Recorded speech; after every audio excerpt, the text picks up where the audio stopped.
La libertad de comprender, el legado de un pensador que nos enseñó a vivir en armonía con el mundo. Hay algo profundamente liberador en entender que la paz no viene de perseguir un propósito trascendental ni de esperar recompensas futuras, sino de algo mucho más tangible, el conocimiento de cómo funciona el mundo y nuestra capacidad de actuar en sintonía con ese entendimiento. Este es el núcleo de una filosofía que, aunque surgió hace siglos, sigue resonando con una claridad asombrosa. No se trata solo de entender la realidad, sino de aprender a vivir mejor dentro de ella. Imagina, por un momento, que el amor más profundo no es hacia una persona o un ideal, sino hacia el orden mismo del universo. Eso es lo que este pensador proponía, un amor intelectual, que podríamos traducir hoy como una especie de éxtasis racional, una capacidad de maravillarnos ante la complejidad y la belleza del mundo sin necesidad de ilusiones o fantasías. Para él, la verdadera libertad no consistía en cambiar lo que no podemos controlar, sino en aceptar la realidad tal como es, sin que nuestras emociones nos esclavicen. Esta idea, aunque parezca simple, es revolucionaria. Anticipa corrientes modernas como el existencialismo y la psicología cognitiva, y nos recuerda algo esencial: no podemos controlar lo que sucede, pero sí cómo lo entendemos y cómo reaccionamos. Y en esa comprensión, en esa capacidad de ver las cosas como son, radica la única forma genuina de felicidad. Aunque en su época fue visto como un hereje y un radical, hoy su mensaje resuena con una fuerza inesperada. Su filosofía no es solo un sistema abstracto, sino una forma de vida. Nos invita a dejar de luchar contra lo inevitable y a encontrar paz en el conocimiento. Su legado no es solo filosófico, sino profundamente humano. Representa una apuesta por la razón en un mundo dominado por la superstición y el dogma, pero, paradójicamente, no busca destruir la espiritualidad, sino redefinirla. Para él, lo sagrado no se encuentra en templos ni en escrituras, sino en la comprensión profunda de la naturaleza. Su idea de que Dios y la naturaleza son una sola cosa no niega la divinidad, sino que la expande. Dios no es un ser con voluntad, sino el orden mismo del universo, las leyes que rigen todo, desde la gravedad hasta nuestras emociones. En ese sentido, entender la realidad es el mayor acto de devoción que un ser humano puede realizar. Esto lo convierte en un pionero de una espiritualidad sin dogmas. No propone rezos ni rituales, sino contemplación y entendimiento. En un mundo cada vez más polarizado entre el fundamentalismo y el ateísmo agresivo, su pensamiento ofrece una tercera vía, la posibilidad de una conexión con el universo sin necesidad de creencias infundadas. Pero su impacto no se limita a la metafísica.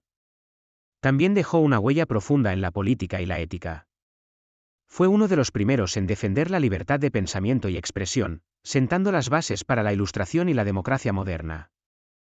Argumentó que un Estado verdaderamente libre debe permitir que las personas piensen y hablen sin miedo a represalias, una idea revolucionaria en una época en la que la herejía podía costarte la vida. Su influencia llegó incluso a los fundadores de las democracias modernas, quienes se inspiraron en su defensa de la separación entre Iglesia y Estado. En la psicología, su concepto de las emociones y la importancia de entenderlas resuena en teorías contemporáneas sobre la mente. Su idea de que no somos completamente libres, pero que podemos alcanzar mayor autonomía al comprender las fuerzas que nos determinan, es un precursor del psicoanálisis y la neurociencia moderna. Sin embargo, a pesar de su influencia, sigue siendo un pensador menos popular que otros gigantes de la filosofía. Tal vez porque su filosofía no ofrece promesas fáciles ni finales felices. No nos dice que el universo nos ama ni que tenemos un destino glorioso. En cambio, nos enfrenta con una verdad más difícil pero también más liberadora: somos parte de un orden infinito, y nuestra felicidad radica en entenderlo, no en intentar escapar de él. Este pensador murió en la sombra, rechazado por su comunidad, censurado por la Iglesia y temido por los poderes de su época.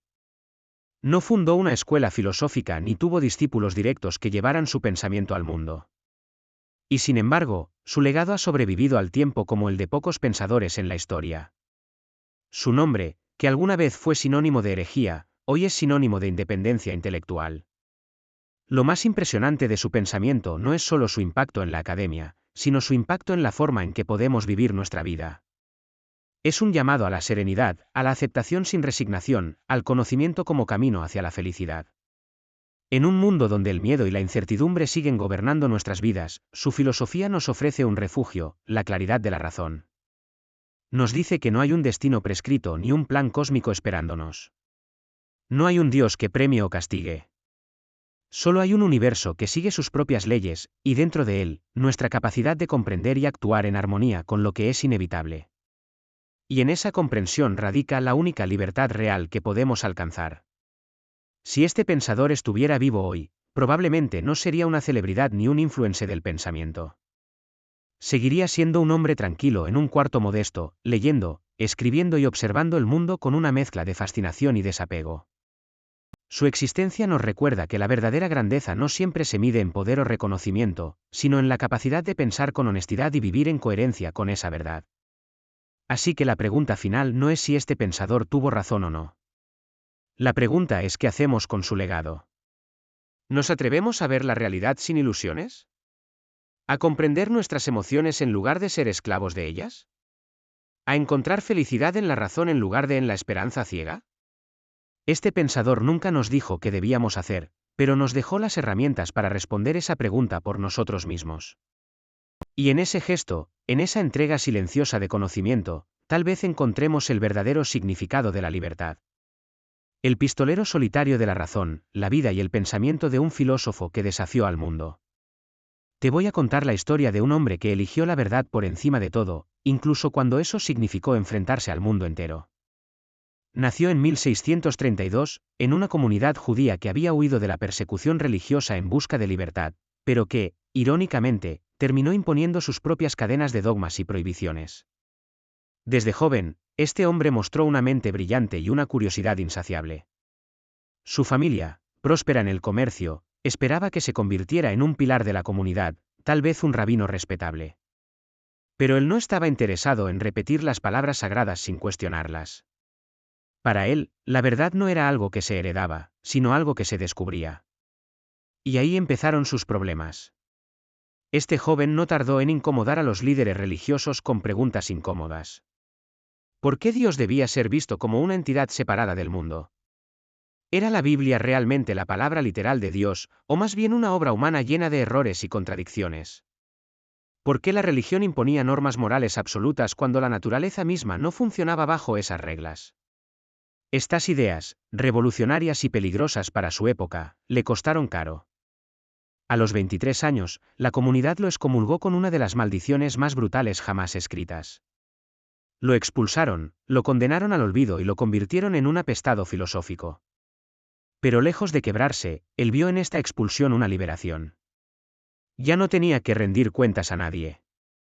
Ahora podía pensar con total libertad. Este exilio no fue solo una ruptura con su comunidad, sino el inicio de su camino hacia una filosofía completamente nueva. Adoptó un estilo de vida austero, casi monástico. No buscó refugio en otra religión ni trató de convertirse en un mártir de su causa.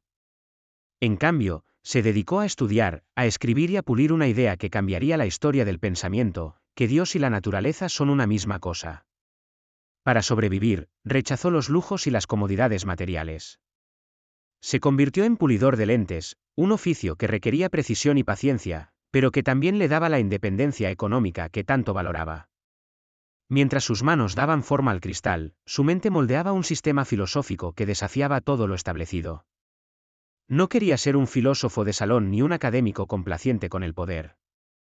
Su objetivo era más ambicioso, entender la estructura fundamental de la realidad. A diferencia de otros pensadores de su época, que separaban la mente del cuerpo y postulaban un Dios distante, él veía todo como una única sustancia infinita. No existía un Dios separado del mundo, supervisando desde un trono celestial. Dios no era un ser con emociones humanas, que premiaba o castigaba. Para él, Dios era el propio universo, las leyes naturales en su máxima expresión. Lo divino no estaba en un cielo lejano, sino en cada hoja, en cada estrella, en cada respiración. Esta visión, conocida como panteísmo, era explosiva en un mundo donde la religión dominaba todos los aspectos de la vida. Decir que Dios y la naturaleza eran lo mismo equivalía a negar los milagros, el libre albedrío y la idea de un Dios personal que escuchara plegarias. Era una visión fría, lógica, pero al mismo tiempo liberadora. Pero si su visión de Dios ya era incendiaria, sus ideas sobre la mente y la libertad terminaron de sellar su reputación como hereje.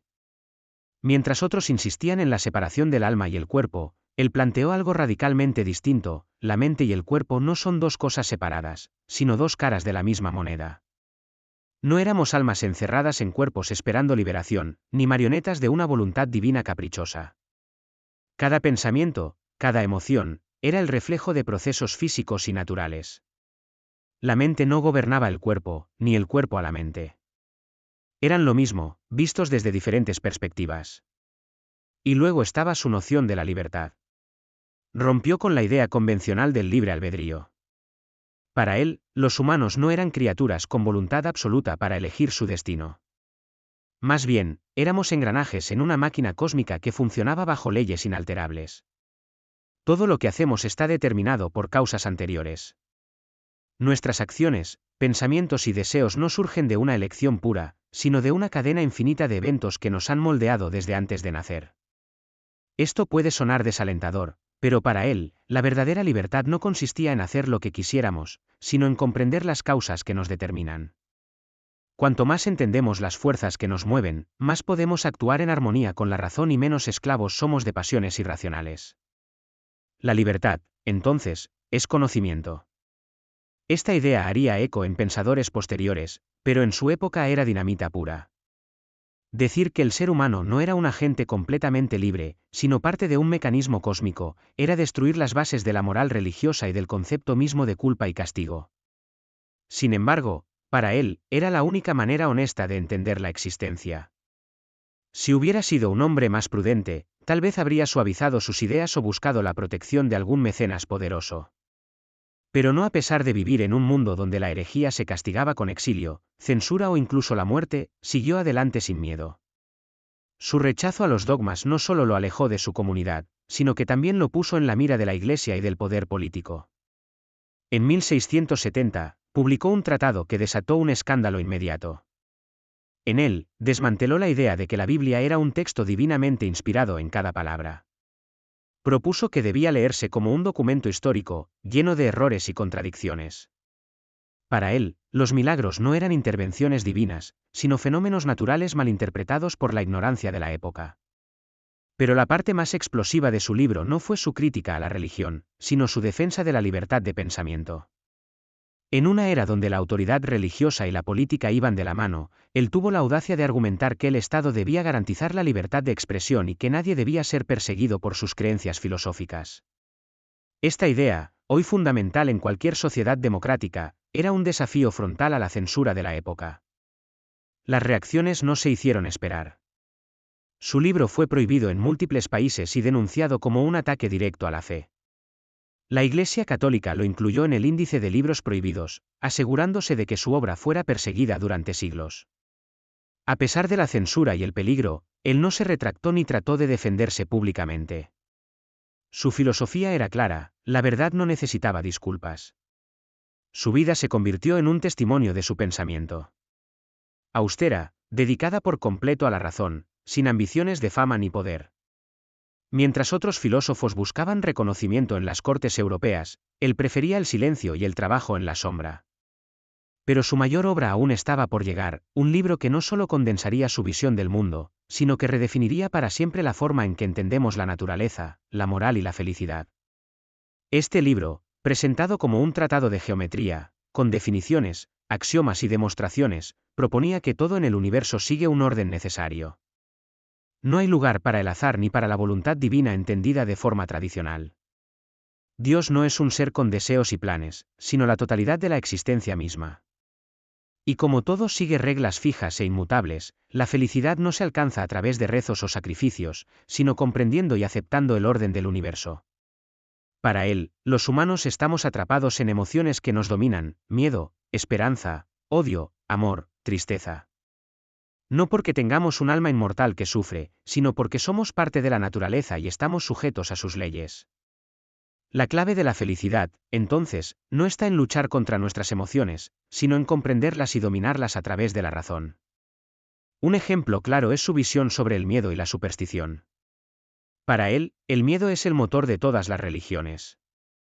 Los humanos, incapaces de aceptar la incertidumbre, han inventado dioses que los protejan de lo desconocido. Pero ese miedo también nos hace vulnerables a ser manipulados por quienes prometen salvación a cambio de obediencia. La única forma de ser verdaderamente libre es superar el miedo mediante el conocimiento. Esta idea se extiende también al concepto del bien y el mal. Él rompe con la moral tradicional y dice que nada en la naturaleza es inherentemente bueno o malo. Todo depende de su utilidad para nuestra existencia. Lo bueno es aquello que nos fortalece, que nos ayuda a vivir con mayor plenitud y comprensión. Lo malo es aquello que nos debilita y nos somete a pasiones destructivas. Así, su ética no se basa en mandamientos divinos, sino en un profundo entendimiento de la naturaleza humana.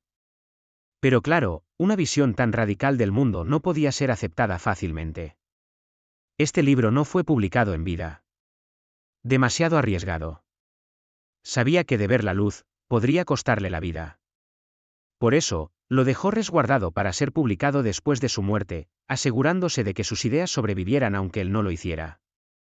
Finalmente, en 1677, a la edad de 44 años, este hombre murió en su humilde hogar. No dejó riquezas ni posesiones valiosas, solo un puñado de manuscritos que cambiarían la historia del pensamiento. Sus amigos, conscientes de la importancia de su obra, se aseguraron de que sus escritos fueran publicados póstumamente, desatando una controversia que duraría siglos. Hoy, su filosofía es vista como una de las más audaces y revolucionarias de la historia.